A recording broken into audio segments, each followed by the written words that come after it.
जय हिंद दोस्तों, मैं अनंता आप सभी का स्वागत करती हूँ। फ्रेंड्स, आज मैं आपको करवाऊंगी आरआरबी एनटीपीसी सीबीटी 1 के प्रश्न जो कि पूछे गए थे 10 दिसंबर 2021 को। तो इसमें चलिए स्टार्ट करते हैं क्लास को बिना लेट किए। सबसे पहला इसने क्वेश्चन पूछा था कि दो बहनों की आयु के बीच 4 वर्ष का अंतर है। जब पिता की आयु 54 वर्ष है तो माता से 2 वर्ष बड़े हैं। मतलब कि जो पिता हैं माता से कितने हैं, 2 वर्ष बड़े हैं। छोटी बहन की आयु माता की आयु की आधी है, बड़ी बहन की आयु ज्ञात करना है। देखिए, अब इस तरह के प्रश्न को आपको XYZ बिल्कुल नहीं मान के करना है। देखिए, इसका क्या ट्रिक है, यहाँ पे किसकी आयु दी गई है पहले इस पे ध्यान दीजिए। किसकी आयु एक्चुअल में दी गई है, पिता की आयु दी गई है। तो जो फादर हैं इनकी आयु कितनी दी गई है, 54 वर्ष दी गई है। और क्या कंडीशन बताई गई है कि दो पिता माता से 2 वर्ष बड़े हैं। इसका जो है मतलब है कि जो मदर होंगी वो कितनी होंगी, 54 वर्ष की होंगी। अच्छा, अब नेक्स्ट कंडीशन क्या कह रहा है कि छोटी बहन की आयु माता की आयु से आधी है। मतलब माता की आयु का अगर हम आधी कर दें तो ये छोटी बहन की आयु हो जाएगी। ठीक है, तो जो छोटी बहन है उसकी आयु कितनी हो जाएगी, ऐसे हो जाएगी। ठीक है, 26 हो जाएगी। तो कितनी हो जाएगी, 26 हो जाएगी। और उसके बाद अब क्या कह रहा है कि दो बहनों के बीच आयु का अंतर कितना है, 4 वर्ष का अंतर है। तो अगर छोटी बहन 26 वर्ष की है तो जो बड़ी बहन होगी वो 4 वर्ष के अंतर के हिसाब से इसमें 4 और जोड़ देंगे तो बड़ी बहन की आयु हो जाएगी 30 साल। यहाँ पे कौन सा ऑप्शन करेक्ट है, option number B is correct. तो आई होप कि आपको ये समझ में आया होगा और इतना बड़ा क्वेश्चन आपको सिर्फ और सिर्फ इसी ट्रिक से करना है। XYZ बिल्कुल भी ट्रेडिशनल मेथड अप्लाई नहीं करना है। देखते हैं अब प्रश्न नंबर 2 क्या पूछा है। 2 पूछा है कि एक निश्चित धनराशि साधारण ब्याज पर 3 वर्ष में 840 और 7 वर्ष में 1200 रुपये हो जाती है तो मूलधन कितना होगा। तो मूलधन पूछ रहा है, मूलधन मतलब क्या होता है, प्रिंसिपल होता है, पूछ रहा है। और यहाँ पे क्या बात करी गई है, यहाँ पे बात करी गई है साधारण ब्याज की और अमाउंट की। तो हम जैसा कि जानते हैं अमाउंट बराबर होता है सिंपल इंटरेस्ट प्लस प्रिंसिपल, यही जानते हैं। और इसी इक्वेशन के हिसाब से ये पूरा क्वेश्चन सॉल्व होगा।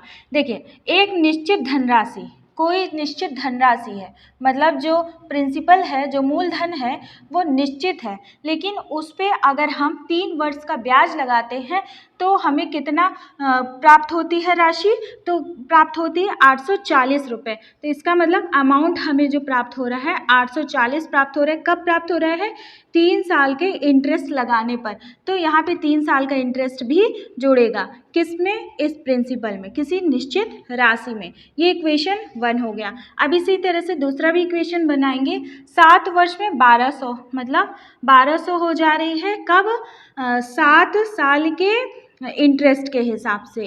तो यहाँ पे 7i हो जाएगा और p, ये इक्वेशन 2 हो गया। अब हमको क्या करना है, इसी इक्वेशन को सॉल्व कर लेना है। चलिए, सॉल्व करने के लिए हम क्या करेंगे, या तो हम 7 का मल्टीप्लाई इससे कर दें पूरे इक्वेशन से, या तो हम 3 का मल्टीप्लाई इससे कर दें, या फिर हम i की वैल्यू निकाल करके p में रख दें। चलिए इसको सॉल्व करते हैं। हमें क्या करना है, ये इन दोनों का डिफरेंस पता करना है, इसका, इस अमाउंट का और इस अमाउंट का क्या करना है, डिफरेंस पता करना है। तो यहाँ प्लस माइनस का कोई झंझट नहीं है। चलिए हम इसका डिफरेंस पता करते हैं।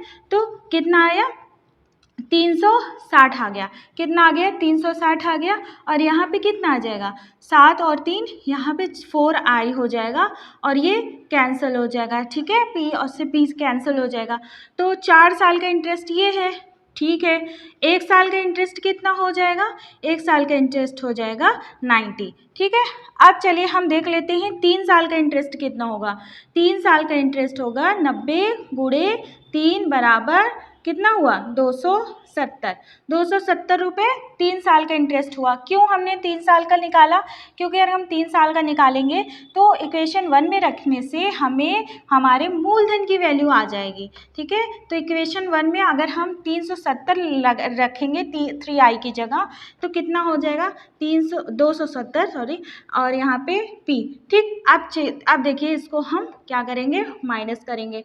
ठीक, 840 माइनस 270, देखिए यहाँ पे कितना आया, यहाँ पे ये आ गया। ठीक है, 14 में 7 गए 7 और यहाँ पे बचा 7 में 2 गए 5, तो 570 हो गया। कितना आया हमारा मूलधन? हमारा मूलधन आया ऑप्शन नंबर बी, तो ऑप्शन नंबर बी करेक्ट हो गया। ठीक, तो ये एक सिंपल ट्रिक था। आई इसमें आपको XYZ या और कोई भी मत मानिएगा, मतलब कि इसी तरह से ये क्वेश्चन सॉल्व होगा। प्रश्न नंबर 3 क्या पूछा था 16 और 24 का लसा और मासा ज्ञात करना है। ठीक है, तो ये नहीं, यहाँ पे मैं एक भी क्वेश्चन अपने मन से नहीं दे रही हूँ, ये सारे ही क्वेश्चन आए हुए हैं, इसलिए अब चलिए यहाँ पे 16 और 24 का हम आपको दिखा देते हैं कि लासा कैसे निकाला जाता है। ठीक है, लासा मतलब LCM। यहाँ पे आपको क्या करना है, 2 8 जा 16, 2 1 जा 2, 2 2 जा 4 और उसके बाद 2 4। देखिए मैं इसलिए सारे प्रोसेस कर रही हूँ ना, क्योंकि कुछ लोगों का मैथ्स थोड़ा वीक होता है, लेकिन उन्हें हम अगर एक एक स्टेप दिखा दें तो उनका भी डाउट क्लियर हो जाता है। ठीक है, अब इसको क्या करना है, इसको सारे को मल्टीप्लाई करना है, 2 मल्टीप्लाई 2 मल्टीप्लाई फिर इन दोनों का भी। ठीक है, 3 2 जा 6। अब यहाँ पे क्या करना है, 2 2 जा 4, 2 जा 8 और 6 8 जा 48। इसका मतलब LCM कितना आया, LCM आया 48, LCM 48 आया। अब मासा कितना आएगा, मासा निकालने के लिए हम भाग विधि का सबसे अच्छा प्रयोग करते हैं। ये देखिए यहाँ पे 24, 16 1 जा 16 और 14 में से 16 गए 8 हो गया, और उसके बाद अब क्या करेंगे यहाँ पे, अब इसको 8 2 जा 16, अब ये कट गया। ठीक है, चलिए तो कितना मासा आया, मासा आ गया 8। तो इस विधि का प्रयोग हम क्या करेंगे, मासा निकालने के लिए करेंगे, क्योंकि बहुत ज़्यादा बड़ी संख्या तो है नहीं कि हम अदर विधि यूज़ करें। ठीक, तो 8 क्या हो गया, HCF कितना हो गया, 8 हो गया। तो अब देखेंगे कि कौन सा ऑप्शन करेक्ट है, देख लेते हैं, चेक कर लेते हैं। ऑप्शन नंबर 1 इज करेक्ट, मतलब ए ऑप्शन करेक्ट है। ठीक है, चलिए अब आगे बढ़ते हैं। अब फ्रेंड्स अब देखते हैं चौथा क्या बोल रहा है। चौथा पूछ रहा है 2 का स्क्वायर माइनस 3 का स्क्वायर प्लस 4 का क्यूब माइनस 6 का स्क्वायर क्या होगा। तो इजी भी क्वेश्चन आता है, टफ भी क्वेश्चन आता है, हमें प्रैक्टिस बनानी है। 2 का स्क्वायर मतलब 2 मल्टीप्लाई 2, मतलब 2 को कितनी बार मल्टीप्लाई करना है, 2 बार। और 3 का स्क्वायर 3 का क्यूब मतलब 3 मल्टीप्लाई 3 मल्टीप्लाई 3। ठीक, 4 का क्यूब मतलब 4 मल्टीप्लाई 4 मल्टीप्लाई 4 और 6 का स्क्वायर मतलब 6 मल्टीप्लाई 6। ठीक है, अब ये मैं क्यों कर रही हूँ, क्योंकि देखिए कुछ लोगों का अगर मैथ्स वीक होगा तो हम उनकी तरफ से भी तो चलेंगे।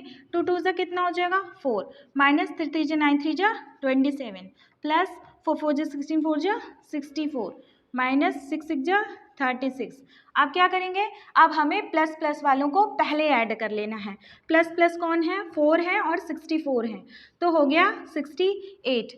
अब माइनस माइनस वालों को देखिए, इसके आगे भी माइनस है, इसके आगे भी माइनस है, ये माइनस नहीं होगा, ये प्लस होगा, लेकिन निशान यहाँ पे माइनस का लगेगा, लेकिन क्या होगा, ये ऐड होगा।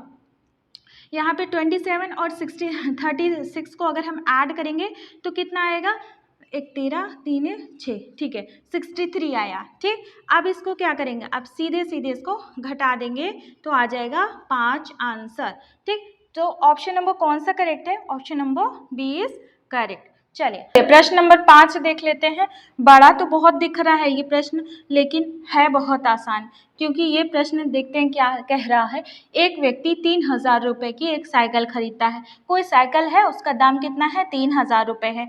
तो ब्याज के रूप में राशि पर 12% का भुगतान करने के लिए सहमत हो जाता है। मतलब कि वो जो है साइकिल लोन पे ले रहा है, आप इस तरह से सोचिए, और लोन पे ले रहा है, उसको हर महीने EMI भरनी है।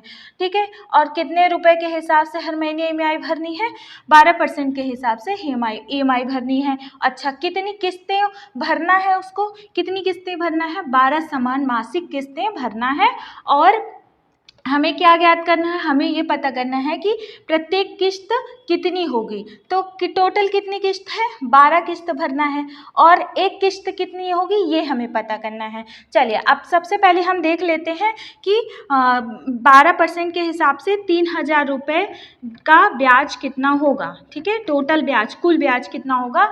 कुल ब्याज क्यों निकाल रहे हैं, क्योंकि हमें पता चल जाएगा कि इस 3000 रुपये पे इसने जो साइकिल खरीदा है उस पर कुल ब्याज कितना दिया है। यहाँ पे एक किस्त की बात नहीं हो रही, यहाँ पे पूरे किस्तों को मिला करके जो ब्याज बन रहा है उसकी बात हो रही है, ठीक है। तो चलिए यहाँ पे हमने निकाला कि कुल ब्याज कितना हुआ इस पूरे साइकिल खरीदने पे, टोटल जो एक्स्ट्रा हमें देना पड़ता है वो कुल ब्याज है, ठीक है। कुल ब्याज हमने एक्स्ट्रा दिया। अब इस ब्याज को, ये कुल ब्याज दिया, लेकिन हमें क्या करना है, हमें पता करना है कि एक किस्त में कितना ब्याज देंगे ना, क्योंकि 12 किस्तों में भरने हैं। तो एक किस्त में कितने, 12 किस्तों में अगर 12 किस्तों में हम 360 रुपये का ब्याज भर रहे हैं, तो एक किस्त में हम कितना ब्याज भरेंगे, एक किस्त में हम भरेंगे 360/12, ठीक है।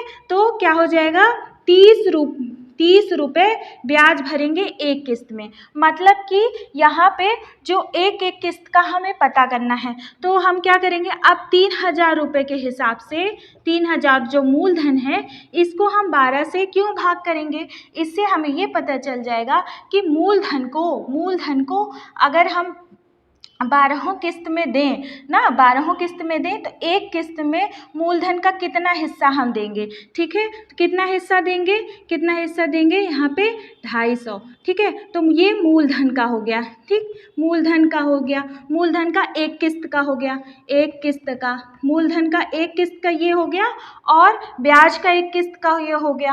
अब यहाँ पे एक चीज़ है, हमने पूछा था प्रत्येक किस्त, तो एक किस्त का कितना हुआ, मूलधन तो हम 250 रुपये दे रहे हैं, और प्लस इसमें क्या करना है, ब्याज भी तो ऐड करना है, तभी तो किस्त बनेगी। ब्याज 30 रुपये, तो कितना हो जाएगा, 280 रुपये क्या हो जाएगी, प्रत्येक किस्त हो जाएगी, ठीक है। अब देखिए यहाँ पे हमने 12 से क्यों भाग किया था, कोई और डिजिट होती ना, यहाँ पे अगर कहता कि 12 समान मासिक किस्तों के अलावा अगर कहता 18 समान मासिक किस्तों, तो हम यहाँ 18 डिवाइड करते, यहाँ भी 18 डिवाइड करते, क्योंकि हमें एक किस्त का पता करना था कि एक किस्त में हम कितना पूरे इस राशि का कितना मूलधन हम देंगे, और ये जो ब्याज है, पूरा टोटल जो ब्याज बन रहा है 12% के हिसाब से उस सामान पे टोटल जो ब्याज बन रहा है वो ब्याज उतने, अगर यहाँ पे 18 होता तो 18 के हिसाब से एक किस्त का कितना ब्याज निकलता, ठीक है। तो ये कॉन्सेप्ट उसी से जनरेट हुआ है। जैसे मान लीजिए कोई मोबाइल वगैरह EMI पे लेता है, तो जैसे मान लीजिए यहाँ पे साइकिल की जगह 30-40 हज़ार का मोबाइल है, ठीक है। तो उसके बाद उस मोबाइल पे 12% हमें क्या करना है, एक्स्ट्रा EMI भरना है। तो हमें क्या करना है, सबसे पहले हम एक्स्ट्रा EMI निकाल लेंगे कि कितना EMI निकलता है और उस EMI की कितनी प्रत्येक किस्त बनेगी। तो अगर हमें कितनी किस्त देनी है, अगर हमें 6 समान किस्त देनी है तो हम 6 से भाग करेंगे ना, क्यों, एक किस्त पता करने के लिए। और अगर हमें जो है अगर यहाँ पे 12% है, 12% से कोई वो नहीं है, हमें यहाँ पे सबसे मेन मुद्दा ये है कि हमें कितने मासिक किस्त देनी है। हमें अगर 12 देनी है तो 12 से, 18 देनी है 18 से, 6 देनी है 6 से, उससे डिवाइड करेंगे तो हमें क्या पता चल जाएगा, प्रत्येक किस्त का मूलधन पता चल जाएगा और इधर ब्याज पता चल जाएगा, जिसको हम ऐड करके निकाल लेंगे कि प्रत्येक किस्त की राशि कितनी होगी, ठीक है। तो इतना डिटेल में मैंने इसलिए समझाया ताकि आपका ये कॉन्सेप्ट यहाँ पे क्लियर रहे। बहुत जगह होता है कि बड़े बड़े फॉर्मूले लिखा देंगे, मुझे भी आता है फॉर्मूला, अगर हम लिखा दें, लेकिन अगर आपका कॉन्सेप्ट नहीं क्लियर होगा ना, तो क्या होगा ना, कभी कभी फॉर्मूले का आप भूल जाएंगे। एग्जाम में बहुत ज़्यादा प्रेशर होता है तो फॉर्मूला कभी कभी भूल जाता है, स्लिप कर जाता है। तो आपको क्या करना है, यहाँ पे कॉन्सेप्ट क्लियर करते चलना है, ठीक है। तो मेरा जो मेन उद्देश्य रहता है कि स्टूडेंट्स का कॉन्सेप्ट क्लियर हो जाए तो एग्जाम वो खुद से भी क्रैक कर सकते हैं। चलिए अब आगे बढ़ते हैं। नेक्स्ट प्रश्न क्या कह रहा है, 6 में संख्याएं दी गई हैं, 2, 3, 3, 4, 6, 7, ठीक है। ये अलग अलग संख्याएं दी गई हैं, इसका माध्य पता करना है। तो माध्य कैसे पता करते हैं, सारी संख्याओं को हम क्या करते हैं, जोड़ देते हैं। कैसे, 3, 2, 5, ठीक है। फिर 5, 3, 8 हो गया, ठीक, 8 हो गया, 8, 4, 12 हो गया, 12, 6, 18 हो गया, 18, 7, 25 हो गया। मतलब अगर इन सारी संख्याओं को हम आपस में जोड़ दें, इन सारी संख्याओं को आपस में जोड़ दें तो कितना आया, टोटल 25 आया, ठीक है।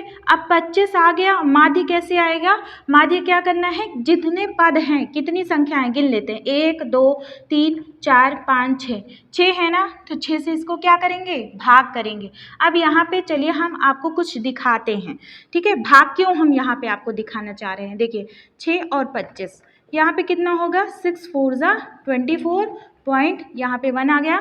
देखिए अब यहाँ 1 आ गया ना, तो 1 को हम यहाँ पे एक 0 बढ़ाएंगे, अब क्या होगा, अब डिवाइड होगा, 6 1 जा 6, अब क्या हो गया, यहाँ पे 4 आ गया, फिर यहाँ एक 0 बढ़ा देंगे तो 6 6 जा 36, फिर उसके बाद फिर 4 आ जाएगा, फिर 0 बढ़ा देंगे तो कितना हो जाएगा 6 6 जा 36, उसके बाद फिर अगेन 4 आ जाएगा। तो ये प्रोसेस चलता रहेगा। तो मतलब हमारे पास क्या आया, हमारे पास वैल्यू आई 4.16666 ऐसे करके आई।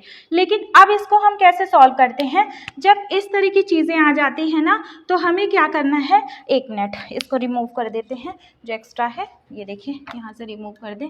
हाँ, ये जो है जब यहाँ पे एक्स्ट्रा है ना, तो हम इसको कैसे लिखेंगे, राउंड ऑफ करते हैं। क्यों राउंड ऑफ करते हैं, ये देखिए यहाँ पे एक्स्ट्रा है ना, ये 6 है, तो हम इसको एक राउंड ऑफ करके इसको एक बढ़ा देते हैं, तो कितना आया 4.17 आया। अगर आपका आंसर ये आ रहा है एग्ज़ाम में और आपको इससे राउंड ऑफ मिल रहा है, तो आप राउंड ऑफ पे लगाएंगे, वो बिल्कुल करेक्ट होगा, वहाँ पे बिल्कुल आप कंफ्यूज मत होइएगा। इस हिसाब से option number A is correct, ठीक है। चलिए अब आगे बढ़ते हैं। यहाँ पे अगर आपने अभी तक चैनल को सब्सक्राइब नहीं किया है ना, तो कर लो यार, और क्या कहते हैं कि आप लाइक भी ज़रूर कर देना, ठीक है। चलिए फटाफट लाइक भी कर दीजिए। अगला प्रश्न देखते हैं। तो अगले प्रश्न देखने से पहले फ्रेंड्स आप चैनल को शेयर और लाइक ज़रूर कर दीजिए, ठीक है। तो फटाफट कर दीजिए, इससे मेरा मुझ में मोटिवेशन बढ़ता है कि हाँ आपको चीज़ें अच्छी लग रही हैं, आप चीज़ों को यूटिलाइज़ करें। प्रश्न नंबर 7 कह रहा है कि 2 कारें एक दूसरे की ओर क्रमशः 45 किलोमीटर पर आवर और 63 किलोमीटर पर आवर की गति से यात्रा कर रही है। दोनों कारों के टकराने से 10 सेकंड पहले उनके बीच की दूरी क्या है। तो एक दूसरे की ओर मान लीजिए एक कार है, कार बन गया, ठीक। चलिए, और ये दूसरी कार है ना, मेरी कार कितनी सुंदर है।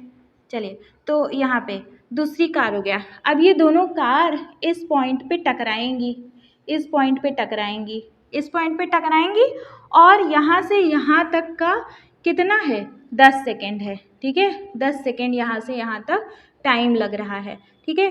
तो 10 सेकेंड यहाँ से यहाँ तक का टाइम लग रहा है पहुँचने में, और 10 सेकेंड बाद क्या होगा, टकरा जाएगी, ये भी 10 सेकेंड बाद टकरा जाएगी। इसका मतलब ये है कि इस कार को और इस कार को 10 सेकेंड में कितना चलती हैं। तो हम क्या करेंगे, दूरी पता कर लेंगे, यहाँ से यहाँ तक की दूरी पता कर लेंगे। कैसे पता करेंगे, स्पीड के हिसाब से। तो इस कार का स्पीड कितना दिया है 45 किलोमीटर पर आवर, और हम जैसा कि जानते हैं डिस्टेंस बराबर होता है स्पीड इनटू टाइम ना। तो टाइम कितना है 10 सेकेंड है, लेकिन सेकेंड में दिया है ना, हमें क्या करना है घंटे में बदलना है। क्यों, क्योंकि जो यहाँ पे स्पीड दिया गया है वो किलोमीटर पर आवर में है, तो इस तरह से इसको कर लेना है, 60 से मल्टीप्लाई कर लेना है, 60 से, और उसके बाद इस तरह से इसकी भी डिस्टेंस पता करनी है, यहाँ से यहाँ तक की डिस्टेंस पता करनी है।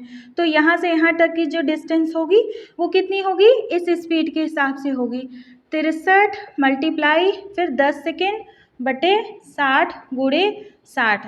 अब एक चीज़ हम आपको शॉर्ट ट्रिक बता रहे हैं। शॉर्ट ट्रिक बताने से पहले हम आपको दोनों डिस्टेंस जोड़ के बताते हैं कितना होता है। देखिए 45 गुणे 10, टोटल डिस्टेंस कितना है ना, टोटल डिस्टेंस हमें पता ही करना था ना, टोटल डिस्टेंस कितना होगा। तो टोटल डिस्टेंस हो जाएगा 45 गुणे 60 मल्टीप्लाई 60 फिर प्लस 63 मल्टीप्लाई 10 60 गुणे 60। अब क्या करेंगे हम 10 और 60 को कॉमन ले लेंगे। कैसे, 10 को कॉमन ले लिया और यहाँ पे 3600 हो गया, ठीक है। अब क्या करेंगे 3600 ऐसे हो गया, 60 गुणे 60 3600 होता है, और हमने इसको कॉमन ले लिया तो बचा अंदर कितना 45 प्लस 63 बचा, 45 प्लस 63 बचा तो कितना आया, यहाँ पे आ गया 10 बटे 3600 गुणे 45 प्लस 63 को अगर हम यहाँ पे जोड़ देते हैं तो कितना आया 5 3 8 6 4 10। इसको अब सॉल्व कर लेंगे, ये वाले इक्वेशन को हम सॉल्व कर लेंगे तो क्या आ जाएगा, तो वैल्यू पता चल जाएगी उनके बीच की टोटल दूरी, ठीक। चलिए अब हम इसको सॉल्व कर लेते हैं। ये से ये कैंसिल हो गया और उसके बाद हो जाएगा 12 9 ज़ा 108, 12 3 ज़ा 36 और उसके बाद 9 का हाँ 3 3 ज़ा 9 हो गया, 3 1 ज़ा 3 हो गया और उसके बाद कितना आया 0.3 आया। कितना आया 0.3 आया, मतलब 0.3 किलोमीटर इन दोनों के बीच की दूरी रहेगी। तो ऑप्शन नंबर सी इसके हिसाब से करेक्ट हो गया। लेकिन अब यहाँ पे हमें थोड़ा शॉर्ट ट्रिक अप्लाई करना पड़ेगा ना। ये तो हमने आपको समझाने के लिए बता दिया ना कि जो लास्ट का जो 10 सेकेंड है उसमें ये कितना चला और ये वाली कार कितनी चली, ठीक। लेकिन हम शॉर्ट ट्रिक एग्जाम में किस तरह करेंगे वो हमें अप्लाई करनी है। ये हमने आपको सिर्फ और सिर्फ समझाने के लिए किया था, ठीक है। चलिए शॉर्ट ट्रिक क्या करना है, शॉर्ट ट्रिक आपको करना है इसमें अगर हम शॉर्ट कर देते हैं, देखिए लंबा भी हमें समझाना था ना, अगर नहीं समझाएंगे तो कैसे आएगा। टोटल डिस्टेंस कैसे शॉर्ट ट्रिक के हिसाब से आपको क्या करनी है, पहले 45 और 63 को क्या करना है ऐड कर देना है। क्यों ऐड करना है, क्योंकि दोनों एक दूसरे की तरफ आ रही हैं तो यहाँ पे हम ऐड कर देंगे। और ऐड करने के बाद कितना आया था, ऐड करने के बाद आया था 108 आया था ना 108 आया था। और ये जो 108 किलोमीटर पर आवर है और यहाँ पे क्या होगा कितने टाइम में 10 सेकेंड में बटे 3600। क्यों 3600, 60 गुणे 60 हो जाएगा ना, क्योंकि सेकेंड को अगर हम आवर में बदलेंगे तो उसको हम 60 गुणे 60 से डिवाइड कर देंगे। बस इसको हमें क्या करना है सॉल्व कर लेना है, इतना करना था आपको। तो अगर हम लॉन्ग नहीं बताते तो शॉर्ट कैसे क्लियर होता, अब आपका शॉर्ट क्लियर हो गया है, ठीक है। तो चैनल को फटाफट शेयर कर दीजिए उन लोगों से जिनका आरआरबी एनटीपीसी का एग्ज़ाम है और लाइक भी कर दीजिए फटाफट 1 2 3 लाइक जल्दी करिएगा। प्रश्न नंबर 8 पूछा था, एक दुकानदार 10 किलोग्राम चावल और 20 किलोग्राम चीनी क्रमशः 75 रुपये और 85 रुपये प्रति किलोग्राम की दर से खरीदता है, ठीक है।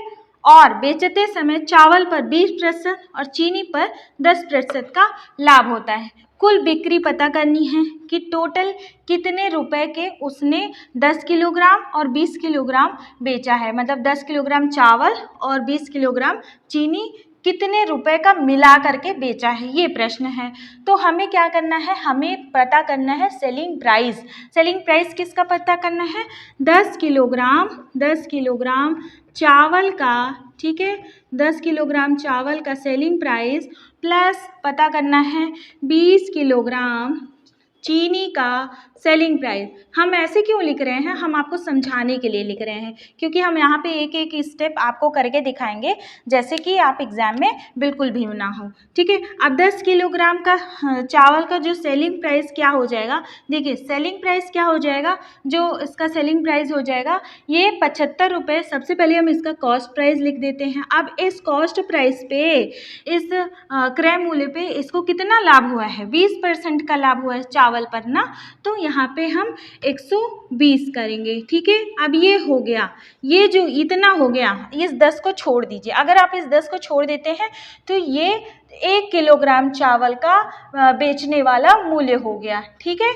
और हम 1 किलोग्राम चावल का मूल्य हो गया। अच्छा तो 10 किलोग्राम का कितना होगा, 10 से मल्टीप्लाई कर दिया है इसीलिए मैंने यहाँ पे। अब इसी तरह से 20 किलोग्राम का बेचने वाला मूल्य कैसे ज्ञात करेंगे, 20 किलोग्राम गुणे 1 किलोग्राम चीनी का मूल्य। तो 1 किलोग्राम चीनी का मूल्य जो बेचने वाला हो जाएगा वो कितना हो जाएगा, यहाँ पे देखिए 85 जो कि इसका क्रय मूल्य है, तो 85 गुणे कितना इस पे लाभ हो रहा है 110/100, ठीक है। ये क्या है, देखिए अब यहाँ पे ये इतना क्या है, ठीक है। इस 20 को अगर हम छोड़ देते हैं तो ये 1 चीनी का बेचने वाला मूल्य है, ठीक। तो 20 किलोग्राम चीनी को बेचने वाला मूल्य इतना हो गया और हमको यही पता करना था टोटल, ठीक, टोटल पता करना था। अब इस इक्वेशन को हम सॉल्व करके पा जाएंगे कि टोटल बिक्री मूल्य कितना है, ठीक है। चलिए अब यहाँ पे 25 तियाँ 75, 25 चौके 100, 4 3 12। उसके बाद अब इसको काटते हैं हम, यहाँ से 0 0 कैंसिल हो गया, उसके बाद यहाँ से 0 इधर भी कैंसिल कर सकते हैं ना। तो अब ये कितना हो जाएगा, इधर तो हो जाएगा 3 3 9 और 0 0 900 हो गया, प्लस इसको क्या हो जाएगा देखिए यहाँ पे 85 मल्टीप्लाई 22 हो जाएगा, क्योंकि 2 का मल्टीप्लाई यहाँ कर दिए। अब इसको सॉल्व करेंगे तो कितना आएगा, देखिए यहाँ पे 900 प्लस है 1870, ठीक है। तो इसको सॉल्व करने के बाद ये आया। अब इन दोनों को हम जोड़ देंगे तो टोटल सेलिंग प्राइस आ जाएगा। टोटल सेलिंग प्राइस क्या आ जाएगा, यहाँ पे 7 17 27, मतलब इतना आ जाएगा। कितना, 2770 रुपये टोटल मूल्य हो जाएगा। ठीक, चलिए। और तो कौन सा ऑप्शन करेक्ट हो जाएगा, ऑप्शन नंबर 20 करेक्ट हो जाएगा। ठीक है, तो फटाफट चैनल को शेयर कर दीजिए, आप लोग शेयर भी किया करिए। देखिए अब प्रश्न नंबर 9 क्या कह रहा है कि 2.5 मीटर चौड़े एक पथ और यहाँ पे कॉमा होगा, लंबाई 10 मीटर और चौड़ाई 8 मीटर वाले एक आयताकार उद्यान से घिरा हुआ है। यहाँ पे क्या कह रहा है, ये एक आयताकार उद्यान है। ठीक है, ये एक आयताकार उद्यान है। उद्यान की जो लंबाई दी गई है वो है 10 मीटर। 10 मीटर लंबाई है और चौड़ाई कितनी दी गई है, 8 मीटर दी गई है। अब कह रहा है कि ये जो उद्यान है इसको कौन घेरा हुआ है, इसको घेरा हुआ है एक पथ, और ये पथ कितना चौड़ा है, ये पथ 2.5 मीटर चौड़ा है। 2.5 मीटर चौड़ा है, मतलब यहाँ से यहाँ तक का क्या होगा, 2.5 मीटर होगा। ठीक, अब पूछा क्या है, इस पथ के साथ इस उद्यान की क्षेत्रफल पता करनी है। मतलब कि इसमें ये पथ का भी क्षेत्रफल जुड़े और इस उद्यान का भी क्षेत्रफल जुड़े। तो क्यों ना हम ये जो पथ है, पथ का जो यहाँ से यहाँ तक ये यहाँ से यहाँ तक का पथ का हम लंबाई कैसे पता करेंगे। देखिए यहाँ से यहाँ तक के पथ की लंबाई पता कर लें और यहाँ से यहाँ तक के पथ की चौड़ाई पता कर लें, तो लंबाई गुणे चौड़ाई आ जाएगी, आयत का क्षेत्रफल बराबर हो जाएगा ना, क्षेत्रफल उद्यान सहित पथ का। ठीक, तो चलिए पथ का जो लंबाई बनेगा वो कितना बनेगा, टोटल लंबाई। पहले तो यहाँ से यहाँ तक कितना था, यहाँ से यहाँ तक 10 था ना, यहाँ से यहाँ तक 10 था। अब देखिए यहाँ इतना क्या है, इतना एक्स्ट्रा 2.5 मीटर है ना, इतना एक्स्ट्रा 2.5 मीटर है, तो 2.5 यहाँ पे हो गया और यहाँ पे भी 2.5 हुआ ना, इतना एक्स्ट्रा है ना। अब ये 2.5 मीटर और ये 2.5 मीटर प्लस 10 मीटर बराबर क्या हो जाएगी, टोटल लंबाई हो जाएगी पथ की। तो टोटल लंबाई कितनी हो जाएगी, टोटल जो लंबाई हो जाएगी, लेंथ हो जाएगी, वो हो जाएगी 2.5 मीटर प्लस 2.5 मीटर। देखिए 2.5 मीटर प्लस 2.5 मीटर कितना होता है, 5 होता है। टोटल लंबाई कितनी हो जाएगी, 15 मीटर हो जाएगी।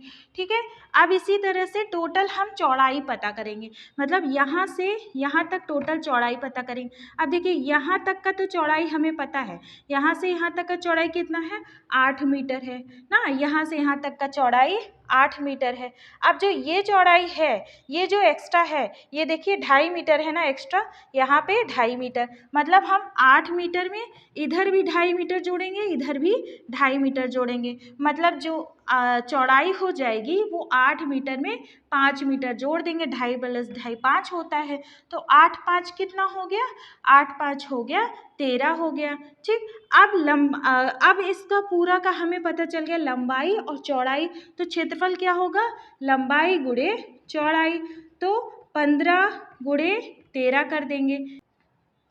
अब क्या हो जाएगा, 13 पचे 65 हो जाएगा, 6 यहाँ 13 कम 13 और यहाँ पे 95, मतलब कितना हो जाएगा, 195 स्क्वायर मीटर। ठीक, तो 195 कहाँ है, 195 ऑप्शन नंबर सी में हो गया। तो आई होप कि ये मैंने आपको बहुत ही सिंपल तरीके से समझाया है। ठीक है, तो आपको एग्ज़ाम में क्या करना है, आपको एग्ज़ाम में ये सब नहीं करना है, इतना आपको चित्र नहीं बनाना है, आपको सिर्फ और सिर्फ 10 मीटर में 5 मीटर जोड़ देना है और 8 मीटर में 5 मीटर जोड़ करके मल्टीप्लाई करके आंसर ले आना है। ठीक है, चलिए अब बढ़ते हैं नेक्स्ट प्रश्न की तरफ। कि पूछा है कि व्यास 28 मीटर वाला एक वृत्ताकार जमीन को समतल करने की लागत कितनी होगी अगर समतल करने का मूल्य प्रति वर्ग किलोमीटर 125 है।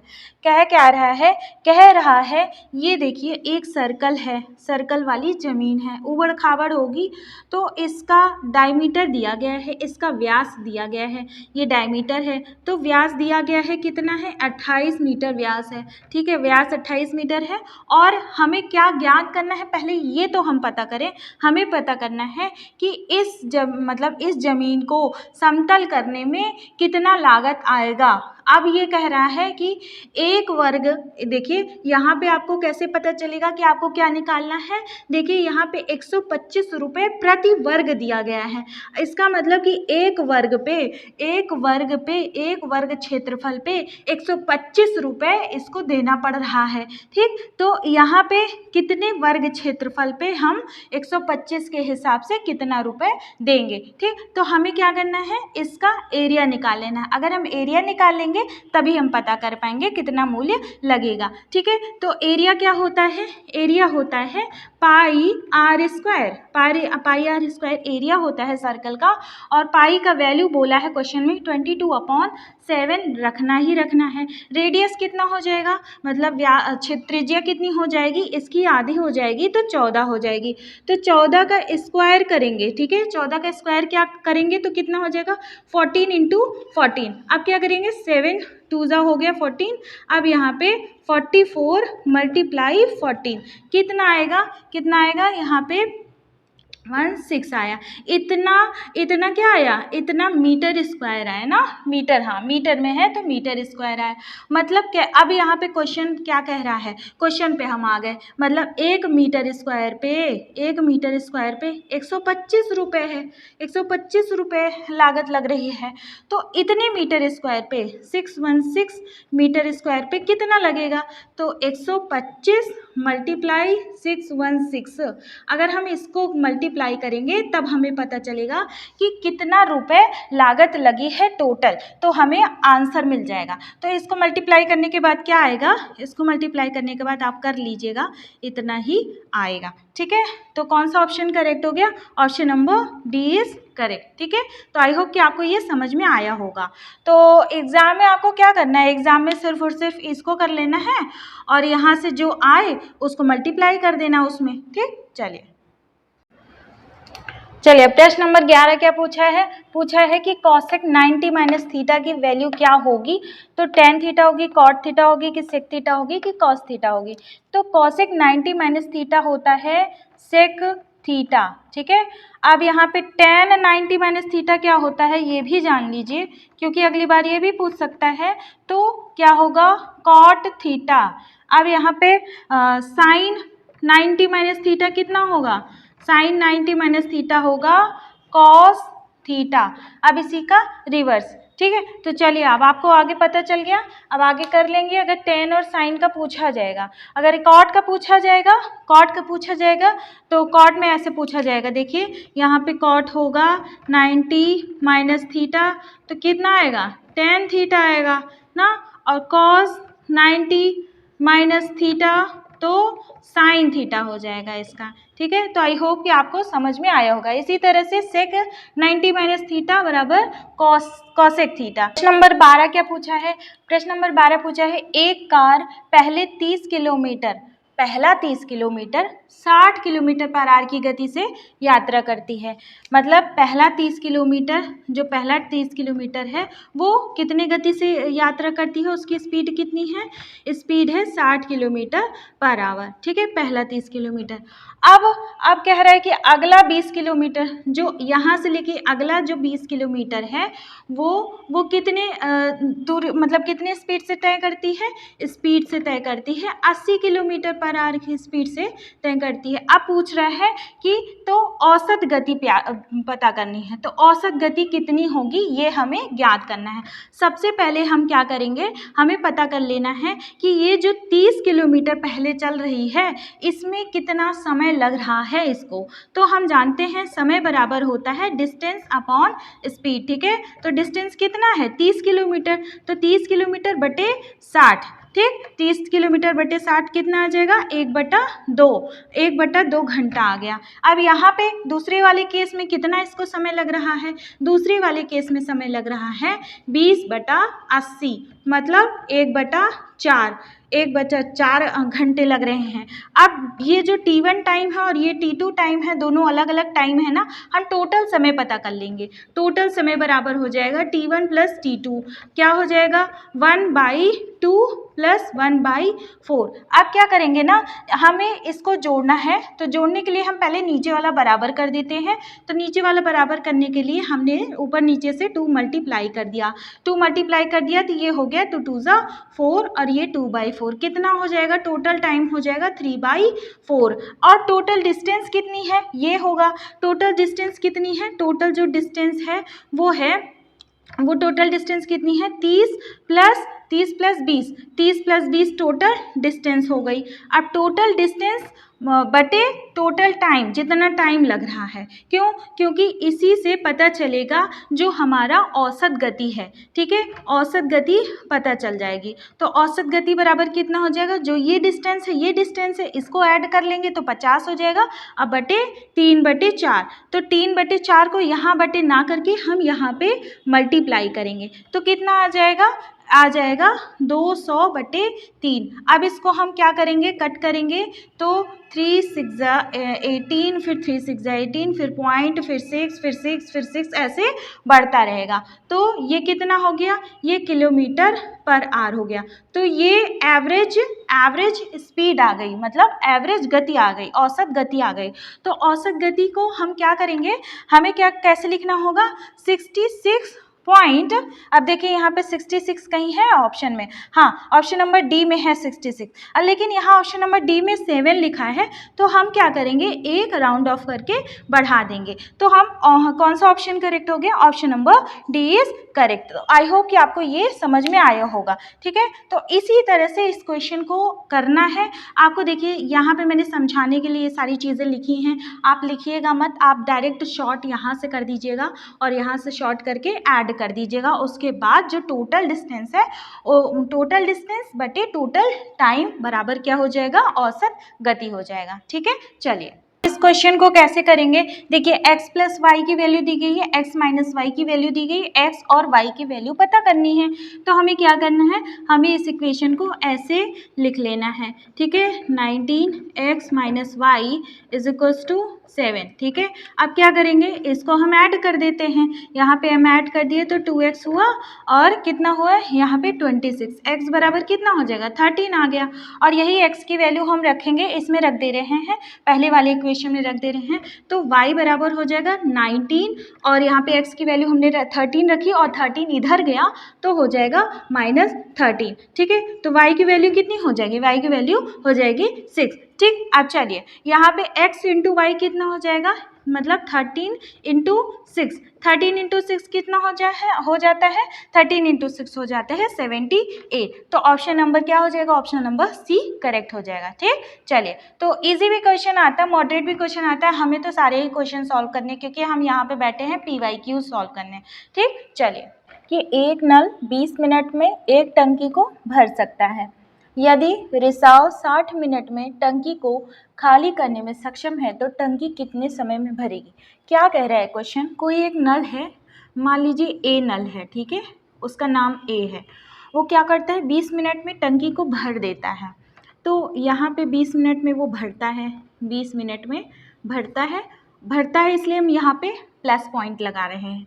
अब क्या, कोई एक रिसाव बी है और वो क्या करता है 60 मिनट में टंकी को खाली करता है, मतलब देर से खाली करता है, तो 60 मिनट में खाली करता है। क्या पूछा है, टंकी कितने समय में पूरी भर जाएगी। तो ये पता करना है कि टंकी कितने समय में भरेगी। देखिए यहाँ पे 20 मिनट में क्या हो रहा है, भर देता है, मतलब जल्दी भरता है और थोड़ा थोड़ा पानी निकलता है। तो जब थोड़ा थोड़ा पानी निकलता है और जल्दी भरता है तो बताइए टंकी कितने देर में पूरा भर जाएगी। सबसे पहले हमें पता चलना है ये, मतलब हमें ये पता करना है कि टंकी का कितना आयतन है, कितना लीटर की टंकी है जिसको भरना है हमें।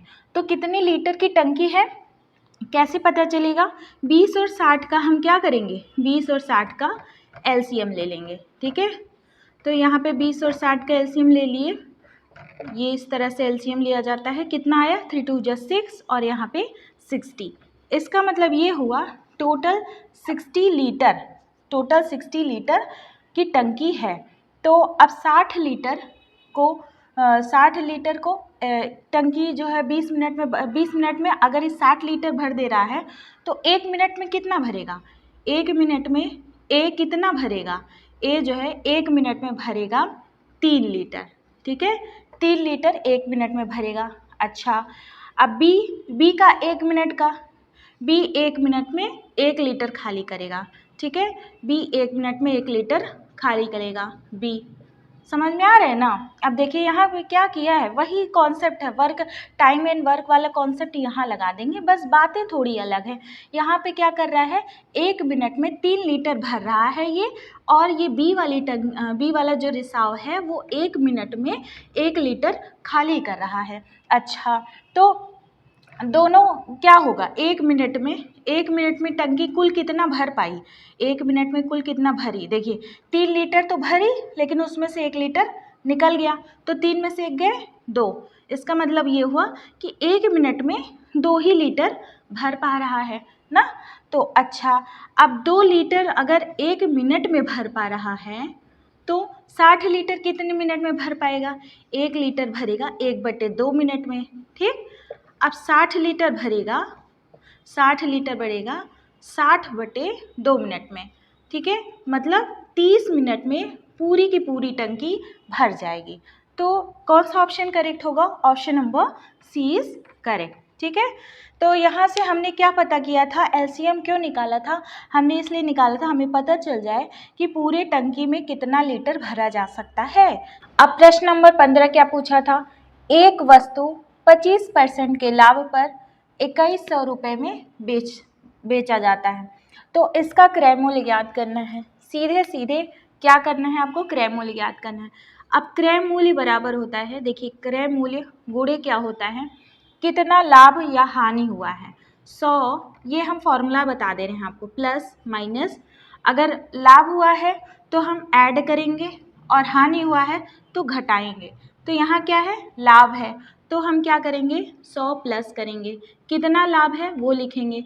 ठीक है, 25, अब बटे 100 बराबर सेलिंग प्राइस, ये फॉर्मूला होता है और इसी पे बेस है ये क्वेश्चन। ठीक, तो इस पे हम रख देंगे, आ जाएगा। कैसे, क्या निकालना है, क्रय मूल्य। देखिए क्रय मूल्य मल्टीप्लाई 100, 125 हो गया, 125 हो गया, तो यहाँ ब्रैकेट की क्या ही ज़रूरत, बटे 100 इक्वल टू सेलिंग प्राइस कितना दिया है, 2100 रुपये, 2100 रुपये दिया गया है। 25 पंचे 125, 25 चौके 100, और 5 4 ज़ा 20, 5 2 ज़ा 10, 0। अब यहाँ पे सेलिंग प्राइस क्या हो गया, मतलब कि सॉरी कॉस्ट प्राइस क्या हो गया, कॉस्ट प्राइस मतलब क्रय मूल्य क्या हो गया, 420 मल्टीप्लाई 4, कितना आ गया, 0, 4 2 ज़ा 8, 4 4 ज़ा 16, इतना रुपए, कितना आ गया, 1680। ऑप्शन नंबर डी करेक्ट हो गया। तो ठीक है, इस क्वेश्चन को इसी तरह से सॉल्व करना था, काफ़ी इजी क्वेश्चन था, और ठीक है कुछ लोगों के लिए टफ हो सकता है, लेकिन इस क्वेश्चन को इजी माना जाता है। इजी, टफ, मॉडरेट सारे ही क्वेश्चंस आपको एग्जाम में देखने को मिलेंगे। ठीक है, अगर आपने अभी तक चैनल को सब्सक्राइब नहीं किया है तो कर लीजिएगा, और अपने दोस्तों के साथ तो ज़रूर शेयर करिए, और लाइक का बटन तो हमेशा दबा दीजिए, जब भी आइए लाइक का बटन ज़रूर दबा दिया करिए। ठीक है, 16 देखने से पहले एक बार मुझे लाइक कर दीजिए। तो मैं बोलने जा रही थी गलती से ठेंगा क्योंकि हमारे यहाँ तो लाइक को मतलब ऐसे होता है नहीं, ठेंगा दिखा रहे हैं यूपी में ऐसे ही बोलते हैं। चलिए कोई नहीं, मैं तो मजाक कर रही थी। प्रश्न नंबर 16 कह रहा है कि एक व्यापारी प्रति किलो 400 रुपये से 10 किलो चाय खरीदता है।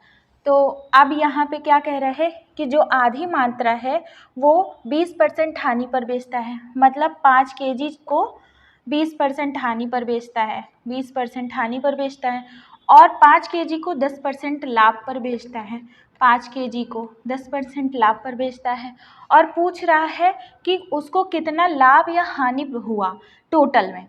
तो हमें सबसे पहले पता करना है कि ये जो 5 किलो बेच रहा है, 5 किलो बेच रहा है, इस 5 किलो का दाम क्या था, 5 किलो का कॉस्ट प्राइस क्या था। 5 किलो का कॉस्ट प्राइस अगर देखें तो यहाँ पे दिया गया है 400 रुपये प्रति किलो ना। तो 1 किलो का दाम यहाँ पे दिया गया है 400 रुपये। देखिए मैं बिल्कुल बेसिक से समझाती हूँ ताकि कोई भी किसी को भी दिक्कत ना हो। 5 किलो का दाम, 5 किलो का कॉस्ट प्राइस क्या हो जाएगा, 5 किलो का हो जाएगा 2000 रुपये। ठीक है, 2000 रुपये कॉस्ट प्राइस हो जाएगा 5 किलो के हिसाब से। तो आधा दाम ये देखिए इसी कॉस्ट प्राइस पे तो लगेगा, मतलब ये 2000 का इसका हो गया कॉस्ट प्राइस और 2000 का इसका हो गया कॉस्ट प्राइस। क्यों हमने 2000 किया, क्योंकि हमें 5-5 किलो बेचना है ना, इसलिए। अब ये हमारा जो कॉस्ट प्राइस हुआ 5 किलो के हिसाब से, कॉस्ट प्राइस मल्टीप्लाई क्या हो रहा है यहाँ पे, हानि हो रहा है ना, तो हानि यहाँ पे कर देंगे। क्या करेंगे, हानि कितना हुआ, 20% हुआ, मतलब 80। ये हम निकाल क्या रहे हैं, ये हम सेलिंग प्राइस निकाल रहे हैं। सेलिंग प्राइस किसके लिए निकाल रहे हैं, 20% के हिसाब से 2000 रुपये अगर हमारा कॉस्ट प्राइस था तो सेलिंग प्राइस क्या होगा इसके हिसाब से, तो ये हम निकाल रहे हैं। ठीक है, 2 8 जा हो गया 60, मतलब कि 1600 रुपये। देखिए जो पहला वाला था केस, उसमें जिसमें 5 किलो हम क्या कर रहे थे, बेच रहे थे 20% हानि पर, उसका जो कॉस्ट प्राइस था 2000 था और सेलिंग प्राइस कितना है 600 रुपये है। तो अब इस हिसाब से यहाँ पे क्या हो रहा है, यहाँ पे इस हिसाब से 400 रुपये का नुकसान हो रहा है। ठीक है, इस हिसाब से यहाँ पे 400 रुपये का नुकसान हो रहा है। अब आ जाते हैं जो हम 10% लाभ पर बेच रहे हैं उसको देख लेते हैं। 10% लाभ पर बेच रहे हैं उसके लिए भी कॉस्ट प्राइस कितना है, 2000 है, क्योंकि भाई 5 किलो को हमने 2000 रुपये में तो ख़रीदा था ऊपर। ठीक, तो अब 2000 रुपये कॉस्ट प्राइस है और इसको 10% लाभ पर बेच रहे हैं, तो 110/100 ये हो जाएगा सेलिंग प्राइस नंबर 2। ठीक, चलिए इसको काटते हैं तो क्या आया, आ गया 2200 रुपये। मतलब यहाँ पे जो कॉस्ट प्राइस था 2000 था और सेलिंग प्राइस 2000। इसका मतलब यहाँ पे जो गेन हो रहा है, यहाँ पे गेन हो रहा है वो कितने का हो रहा है, 200 का हो रहा है। और यहाँ पे पहले वाले केस में जो हो रहा है 20% की हानि के हिसाब से 400 रुपये की हानि हो रही है। 400 रुपये की हानि हो रही है, 200 रुपये का फ़ायदा हो रहा है, तो कितना हुआ, मतलब कि ये घट जाएगा तो 200 रुपये की हानि हुई। ठीक है, 200 रुपये की हानि हुई। अच्छा, 200 रुपये की हानि मिल के हुई।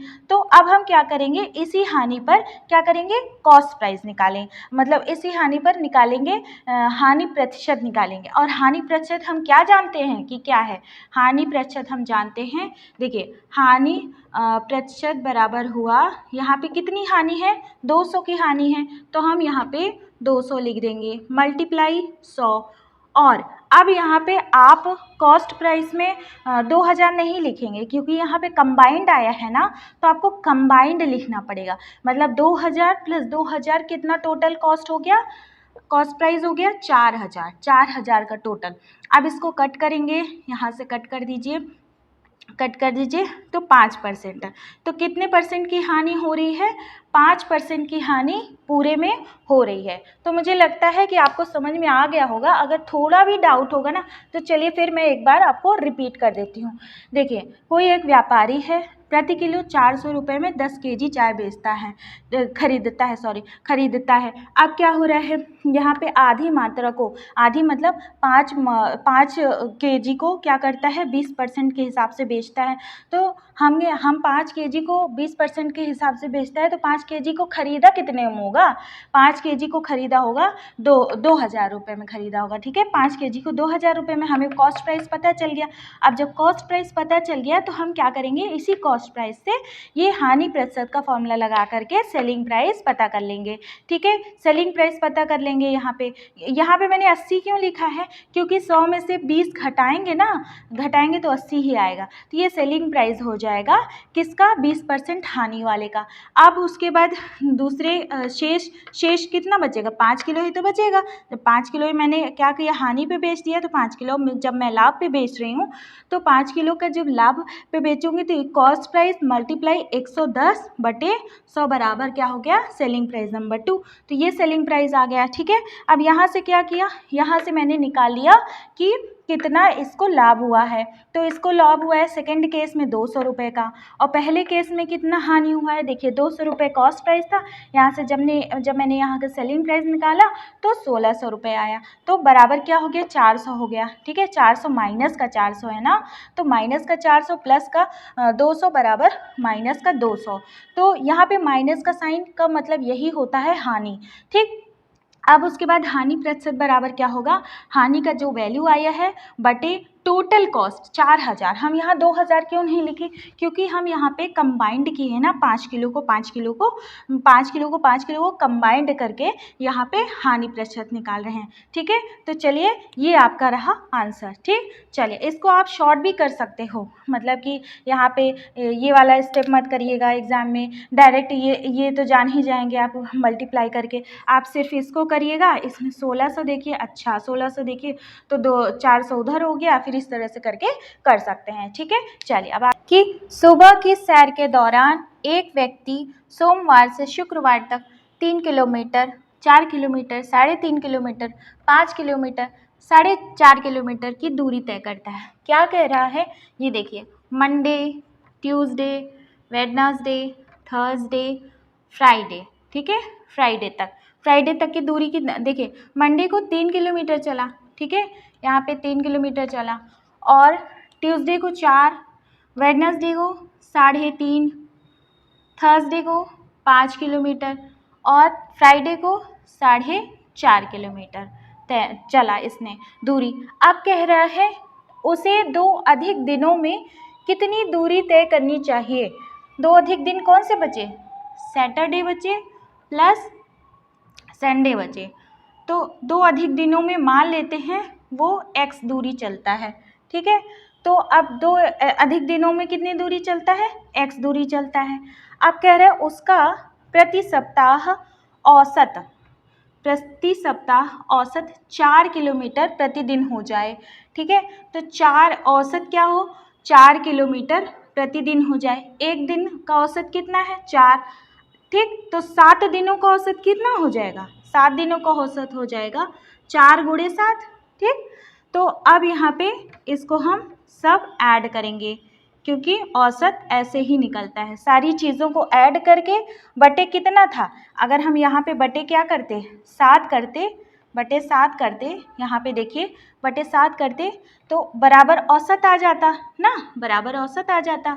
ठीक, तो हम क्या किए हैं, सारी चीज़ों को जोड़ दिए हैं, बटे 7। 7 क्यों किए हैं, क्योंकि यहाँ पे 7 दिन है ना, 1 2 3 4 5 6 7, 7 दिन है, इसलिए 7 दिनों का औसत, तो 7 दिनों का औसत मतलब निकालने के लिए हमें क्या करना है, इन सबको जोड़ करके यहाँ पे निकाल देना है। तो ये हो गया 4। अब क्या करना है, अब हमें ये 7 को यहाँ मल्टीप्लाई कर देना है, तो 4 7 जा हो जाएगा, 4 7 जा क्या हो जाएगा, 28 ना, तो हम यहाँ पे 28 लिख दे रहे हैं। ठीक, चलिए अब इन सब को ऐड करते हैं, इन सबको ऐड करते हैं तो क्या होगा, देखिए पहले पॉइंट वाले को ऐड कर देंगे तो हो जाएगा 8, कैसे, 5 5 10 और यहाँ पे 1 8 हो जाएगा, फिर 4 3 7 प्लस 5 प्लस x बराबर 28।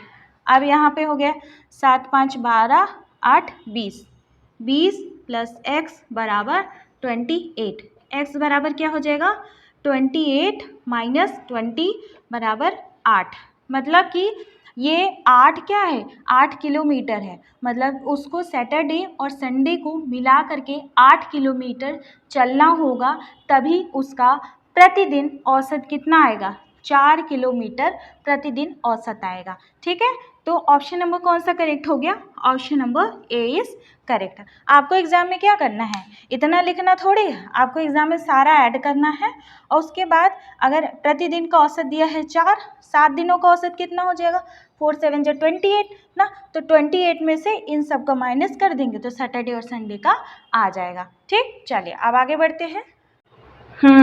चलिए देखते हैं प्रश्न नंबर 18 क्या है। उससे पहले मैं आपको कुछ बता दूं कि आप लोगों का ये जॉब लगेगा ना, तो आपको या तो टाइप 3 मिलेगा रेलवे का क्वार्टर, या फिर टाइप 2 मिलेगा। ठीक है, दोनों में ही 2 रूम्स होते हैं। टाइप 3 का क्या है कि उसमें बरामदे जो होते हैं ना बहुत बड़े होते हैं और स्पेस काफ़ी होता है, और टाइप 2 का क्या है कि स्पेस थोड़ा सा आपको कम मिलता है, लेकिन दोनों ही अच्छी जॉब होती है। और आपकी इन्फॉर्मेशन के लिए बताऊं तो मैं अभी रेलवे क्वार्टर में ही हूँ। चलिए अब यहाँ पे हम इसको सॉल्व करते हैं। तो ये क्वेश्चन नंबर 18 है। तो ये मैंने इसलिए बताया क्योंकि आपको थोड़े से इंस्पिरेशन मिले चीज़ों को। चले अब दिखाती हूँ कि इस क्वेश्चन को कैसे सॉल्व करना है। कॉस स्क्वायर 90 है, कॉसेक स्क्वायर 90 है, माइनस कॉट 45 है। कैसे करना है? अगर कॉस स्क्वायर 90 लिखा है तो हमें कॉस 90 की वैल्यू लिखनी है। कॉस 90 की वैल्यू क्या होती है? 0 होती है। तो और एक मज़ेदार चीज़ दिखा रही हूँ आपको। हमने यहाँ पे स्क्वायर लिख दिया। बता रही हूँ स्क्वायर क्यों लिखा है। कॉसेक स्क्वायर 90 है तो कॉसेक स्क्वायर 90 की वैल्यू क्या होती है? 1 होती है। हम 1 का स्क्वायर लगा देंगे, यहाँ स्क्वायर है। माइनस कॉट स्क्वायर 45 की वैल्यू क्या है? 1 है, तो हम 1 का स्क्वायर लगा देंगे। हमने यहाँ पे स्क्वायर क्यों लगाया ज़बरदस्ती, जबकि हमें पता है 0 का स्क्वायर तो 0 ही होगा। हम आपका कॉन्सेप्ट क्रिएट कर रहे हैं कि अगर यहाँ पे कॉस 90 दिया है, स्क्वायर नहीं है, तब भी आप 0 लिखेंगे। ठीक है, अगर यहाँ स्क्वायर लगा है तो आप उस चीज़ में स्क्वायर लगाएंगे। मान लीजिए यहाँ पे कॉस स्क्वायर 90 नहीं दिया होता, साइन स्क्वायर 30 दिया होता, तो हम क्या जानते हैं? साइन 30 की वैल्यू क्या होती है? साइन 30 की वैल्यू 1/2 होती है। लेकिन यहीं पे छोड़ना नहीं है, इसे हम यहाँ का स्क्वायर भी यहाँ पे ऐसे लगाना है। ठीक है, तो इस चीज़ को ध्यान देना है, इसलिए मैंने यहाँ पे स्क्वायर लगा करके आपकी चीज़ कॉन्सेप्ट को क्लियर किया है। तो 1 का 1 ही होगा, 1 का 1 ही होगा, टोटल क्या हो गया? 0 हो गया। ठीक, तो इस इक्वेशन का जो क्वेश्चन दिया गया था, इसका आंसर क्या हो जाएगा? 0। ठीक है, तो अब यहाँ पे अगर स्क्वायर साइन स्क्वायर 30 होता तो उसके हिसाब से 60 होता तो उसके हिसाब से वैल्यू रखते और उसका स्क्वायर करते। ठीक, चलिए अब आगे बढ़ते हैं। चलिए अब दिखाती हूँ कि इस क्वेश्चन को कैसे सॉल्व करना है।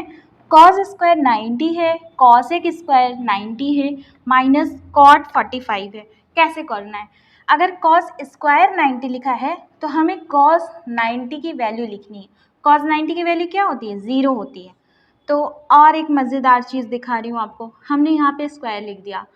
बता रही हूँ स्क्वायर क्यों लिखा है। कॉसेक स्क्वायर 90 है तो कॉसेक स्क्वायर 90 की वैल्यू क्या होती है? 1 होती है। हम 1 का स्क्वायर लगा देंगे, यहाँ स्क्वायर है। माइनस कॉट स्क्वायर 45 की वैल्यू क्या है? 1 है, तो हम 1 का स्क्वायर लगा देंगे।